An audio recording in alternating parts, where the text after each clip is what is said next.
Jumbo trashes, and let's see how he completes a Christmas. So first, he picks up a plastic cup, he opens the bin and drop it inside. Nice start, buddy. For the next one, he picks up the can, he walks all the way, and drop it inside. Okay, let's see. He picks up the crumpled paper, he opens the bin, and he drop it inside. Good job, buddy. Now, see, if the bird can do it, why can't we, right? Now, always remember to put your trash in the trash bins. As the saying goes, cleanliness is next to... That's right, godliness. But wait, there's more. Coming down, buddies. So we have a total of 6 blue and gold macos and Hardy, Tony, Matt, Kyle, and Carr. So macos are very adaptive birds, so whatever environment they are in, it becomes quite normal for them. If they are surrounded with many people, they will accept many people. And for their diet, they are omnivores, meaning they love to eat varieties of seeds, fruits, and vegetables. And blue and gold macaws rank as the 3rd largest parrot species globally, following the hyacinths and the green-winged macaws. Alright guys, do you want to stay with me or want to go inside and get more food now? Okay, so I think you want to stay here. So, a round of applause for our flying macaws. For our next bird, make it louder everyone, say Jumbo!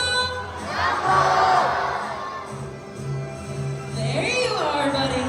So here's our green-winged macaw named Jumbo. Can you wave to the crowd, buddy? Hi everyone. Can everyone wave back to Jumbo and say hello? Tail and feathers that can grow up to 3 feet from its head down to its tail, with a tail that roughly extends up to 2 feet. Now turn your wings. Now, I'm going to show you 2 toes that points backward, so you also use it to hold on things and climb. So Mr. Ian here is a ground nut. He will place it inside a plastic basket, and that's a reward for Jumbo. Now let's see how Jumbo gets his reward. Okay, carefully lifts up the plastic basket, and he got his reward. Good job, buddy. So we are using our rewards. So you can only choose one animal picture. What will you choose? Louder, everyone. Alright, we are tigers, and let's have tiger with Miss Ave. So while Mr. James is preparing the jumbled letters, let's have an interview with Mr. Ian. So, hi Mr. Ian, how are you today? Hi. Alright, that's great to hear. Okay. What is the last letter, buddy? Is it R or V? He makes a letter R, so tiger spells T-I-G-E-R. Is it correct? Yeah! Nice. See how good you are at math. 9 plus 5 is equals to... He picks up number 1 for the first number, everyone. Let's see the second one, buddy. What is the answer? He picks up number 4. So 9 plus 5 is equals to 14. Is it correct? Yeah! Nice one, buddy. So sunbearers are monogamous, meaning they only have one partner for a lifetime. And when their partner dies, that's the only time they will find another mating partner. And they're also morphic, meaning both male and female loves money. So normally in the wild, they love to pick up things and build their nests. Now let's see what Sunny will do.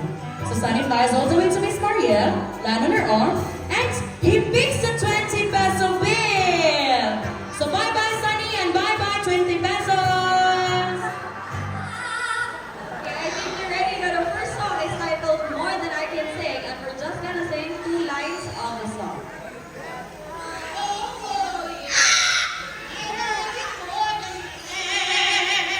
Okay, let's do it again, Lani, but don't shout, okay? Don't shout.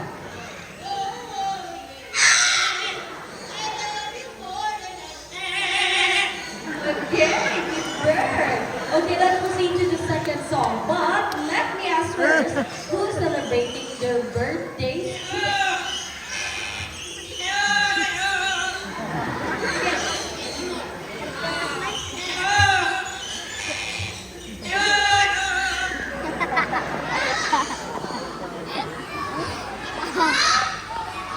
Zach, why mong finger?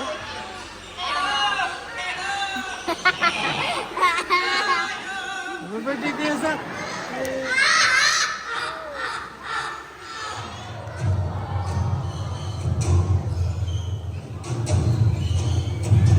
So white-bellied sea eagle is also known as white-breasted sea eagle. It has a white plumage from its head